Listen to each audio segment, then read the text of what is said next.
and welcome to the last panel.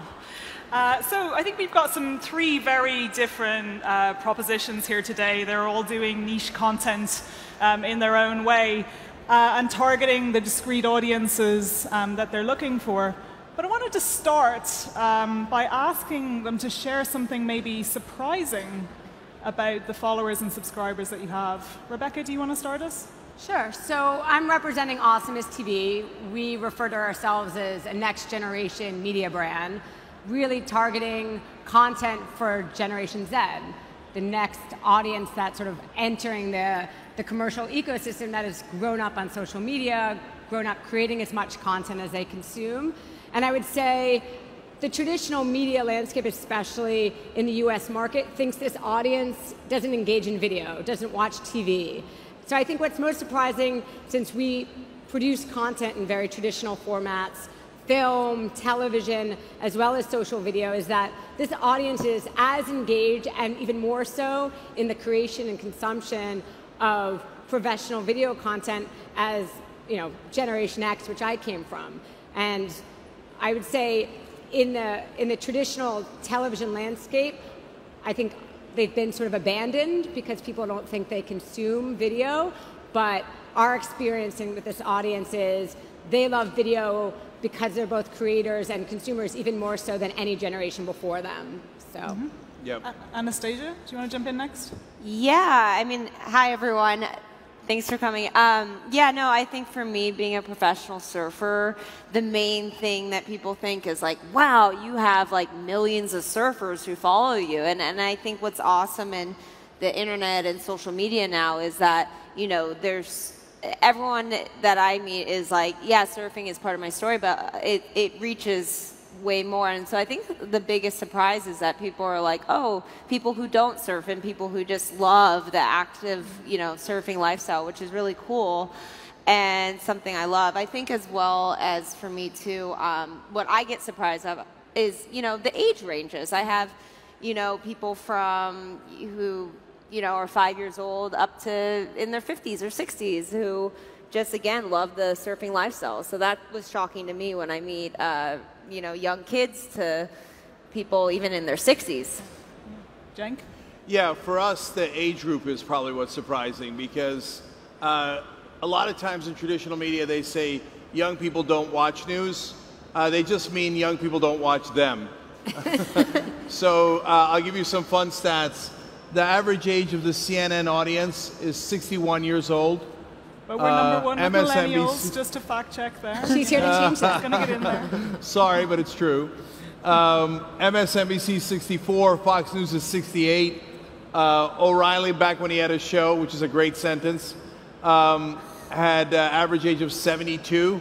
So for every 42-year-old that watched O'Reilly, you had to have a 102-year-old watching him. So television news is ancient. Our audience is 70% 18 to 34-year-olds. So yes, young people love news if you do it directed towards them. So Cenk, your audience is actually kind of ancient compared to Rebecca's audience, which is teens and tweens, right? So can you tell us about what the teens and tweens are looking for in terms of the content that's being created for them? Well, I think what Anastasia said is part of it, right? They're used to connecting with talent and having access to, through sort of the YouTube culture. They're more informed. They know who they're passionate about. They don't want a bunch of executives saying, care about this person, care about this person. This is what's going to entertain you. You know, we started as a YouTube brand, and we had this two-way interaction with our audience that we really know what they care about. We live and breathe them. Our business is filled with young people that are just creating content that they care about, and they're getting that interaction.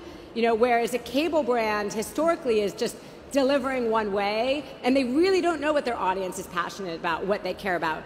Awesomeness TV feels like they're interacting every day. So when we go to create television, oftentimes we use influencers in that because that's a star, that's who they care about, that's who's driving them to that platform, and that's just as important to them as great storytelling, is recognizing their world on screen, which has to be done in such an authentic way, because I think this generation is more informed, right? They know how to create content and consume content, right? They're much more in control of their media. So when you put content on screen, I think it has to be much more of a two-way experience the way you talk to them. I just got to say, I've never agreed with anyone more than that. So TV is technologically deficient. It only talks to you one way. Online video has a technological advantage. It's two ways. And once you build a truly two-way communication system, TV's toast, and especially for the younger generations. And I think Awesomeness does a great job of that. And Anastasia, how much, I mean, that, you know, to kind of follow on from that thread with the sort of the content that you're creating, you know, how much of that sort of two-way conversation is really like baked into that formula of the things that you make for your audience? Yeah, I mean, I think what's awesome in the internet and social media specifically is you can do so many different ideas and you can see what works and what resonates, and you kind of can get an instant feedback right away with your audience of if it clicks or it doesn't click, and you can go in the direction of what people like. So I think that's really awesome too. Like in comparison to TV, it's like, you know, back in the days they'd have to look at, you know, a lot of stats, and it was kind of like dodgy. And this is like within 10 minutes I can post a photo and say, oh, I think people don't really like this, or they love it. So yeah. There's not an expectation of perfection either, right? Like, we grew up and everything was packaged and glossy and perfect, and it's so false, right? And I think with a generation that's come up that feels more in control of their information, they're a more global audience, they get information a lot quicker, they can react to it, they can connect with it. When you give them something, I don't mean that say people don't want to be entertained, but it's just a savvier audience, and I think it's hard to just wrap things up in a bow and say, eat it, you know? So it's hard for me to continue because Rebecca's making all my points. And it's perfect. That's exactly what she's saying. So let me give it a context of politics for us. It's that authenticity that people love online and the millennials love, and now even Generation Z and younger generations love. And folks on TV can't understand it, and politicians can't understand it. So they keep sending out the guys in really good suits, really polished, and they do the same consultant tricks. They talk like this, they take off their jacket and roll up their sleeves, and everybody online vomits. They can't stand it. It looks so fake. So if you want to win with younger audiences, be yourself, be authentic. Polished used to be mandatory. It is now counterproductive to be polished. So, okay, authenticity is definitely a theme, and I think, you know, we've heard that that's something that's come through a good few sessions. The other thing that we've heard probably a lot about is, you know, the obsession with data. Is that an obsession for all of you? Anastasia, is that something that you spend a lot of time looking at? How do you sort of get into the data behind your followers and subscribers to help you understand them better? Yeah, I mean, for me, I've never really gone into that. It's always just been me being who I am and being authentic and just having fun with it. And I think when, you know, like obviously I look at what content does better or worse, but yeah, I don't really get too caught up with it because I'm a person, so it's a little different than a media company. But you know, it's really like that. You test something, see if it works, and see if it doesn't. But what they were saying about being polished, you know, I noticed for myself even, like, you know, I could spend a lot of money and hire a crazy team and do a high-produced video, and it could get less views than an iPhone video. So it's really comes down to what you're doing creatively. Yeah. Rebecca? I mean, I don't want to bash the industry that raised me and created who I am, but in traditional, you know, cable and broadcast television, they just know so little. They know so little about who's their consumer, who's watching, what are they reacting to. They're all reacting to this sort of measurement system that is so broken. And then here you have this world, to bring it back to Awesomeness, where, as we were saying, you know, you see what's working, right? You can really look at the performance data on these platforms, and I mean, obviously all the new television platforms and streaming platforms have built their brands on that, of really knowing their consumer and knowing if you love this, you're going to love more of that. And it makes us smarter programmers. It makes us deliver more on what the audience wants, and traditional ecosystem is just hamstrung because they're just guessing. There's just someone saying, this is a cool idea. And you know what, tastemakers are real, and that can work, and it has worked in US television for years. But I think it's getting harder and harder to pick what's going to work, and especially with so much choice, and as you look about sort of splintering demographics, it's like delivering to everybody. They're used to saying, what's that romantic, dark comedy with so-and-so starring in it? Like, you really need to deliver. The expectation is higher, and that data informs that. If Rebecca keeps making perfect points like this, I'm going to leave. All right, so I love data. It's not going to change the substance of what we talk about, because that would be inauthentic, but how you present it, which platforms, how do you put your content on those platforms. So I'm not shy about having strong opinions, but I will always let data overrule me. Because data knows better than I do. So if you have a collection of people saying, hey, you're better off on this platform, or this is how you should market it. I mean, there's 1,000 different ways that data can inform your decisions. And to Rebecca's point about TV, I was once talking to a giant sponsor, to their CMO, the guy who makes their decisions on where to spend their money. And I said, look, you're picking us apart, and bless your heart, you know, which demographics is it going to? When is it going to? What's the conversion rate? And I was just intellectually curious, how do you do that on TV where you spend 95% of your money? And he went, we don't. We just feel like we have to be on TV, but we don't know anything about our TV audience. And I thought, they're toast. I mean, give them, I don't know, what is it, 2 years, 5 years, 10 years? I mean, you're going to go into a black box and not get any data back and not know who you're reaching? It's insane. Any advertiser that is still using that system should be fired. Cenk, actually, I mean, let's just dive into that a little bit deeper. I'm interested in what you said around kind of deferring to data. With the, you know, you've got this sort of crowdfunding drive around supporting your investigative reporting. I'm curious about, like, that's a relationship really that you've developed with your audience. How have you done that? What drove that decision to use that method of, you know, sort of that funding to achieve that? Can you just talk about that a little bit more?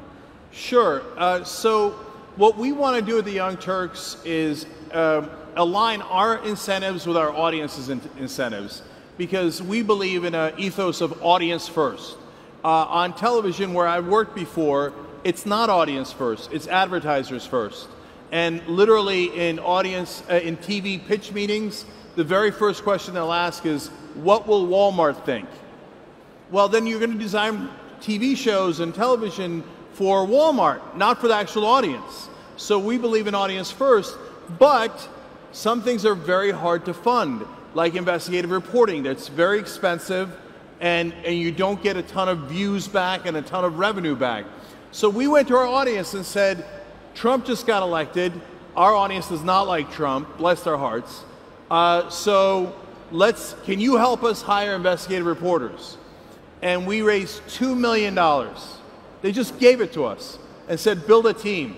And we built a team of 12 people to do hopefully great investigative reporting about not just Trump, definitely about him, but also about Democrats and corporations and everything else. That way, we're aligned with our audience and we're giving them exactly what they paid for. Okay. And just to get into then, you know, we've talked about authenticity, but with a loyal segment, you know, building upon a loyal segment of an audience is hard.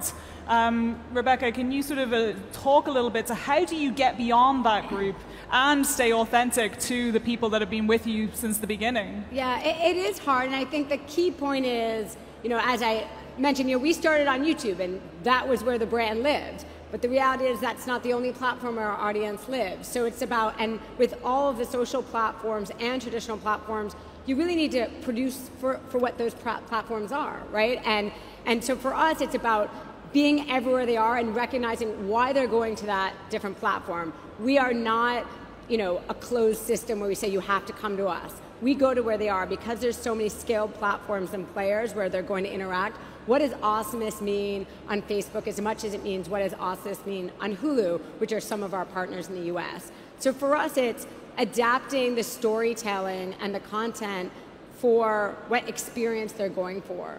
And that's why I sort of started off about how our audience watches a lot of content. We have a big partnership with an SVOD partner, Hulu in the US, where we produce very traditional formats. Like we have a show called Freakish. It's a zombie show in high school. It looks and feels like TV. But the problem is that our audience isn't going to TV, right? They're going to streaming platforms. So how can we help our partners entertain that audience when they are going there to watch some of these big hits? But then how do you keep them there? How do you keep them engaged when they're there? And when they go to Snap, how do we give them the stories they want there? And so for us, it's about being present on every platform, understanding our audience wherever they are, and including globally. We've launched social platforms in the UK and France and Germany because this audience is a global audience. They're everywhere.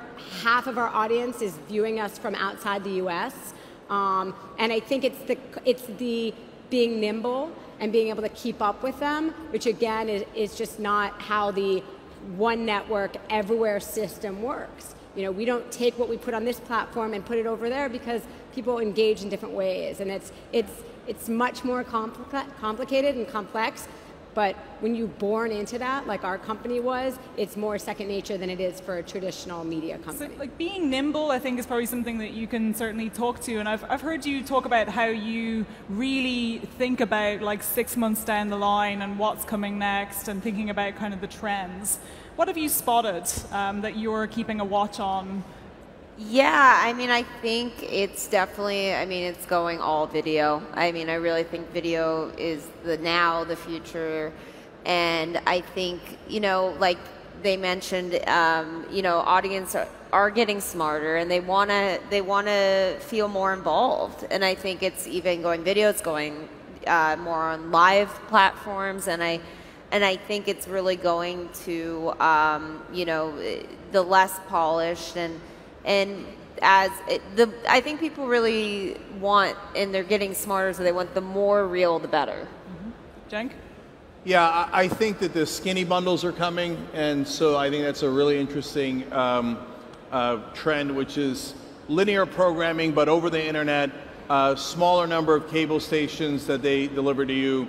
Some digital channels will be in those skinny bundles, and you'll be paying $35 to $40 instead of $150. So the disintegration of cable, I think, is going to be way quicker than people realize. Already they've lost 10 to 15% of their subscribers, and they're going to lose a lot more, a lot quicker than people realize. And these are just unmanageable costs, and especially for people under 35. Nobody's got $150 to pay for their cable that they generally don't watch anyway. Cenk, I want to get Rebecca in before we wrap. What's your trend to watch? Awesomeness TV.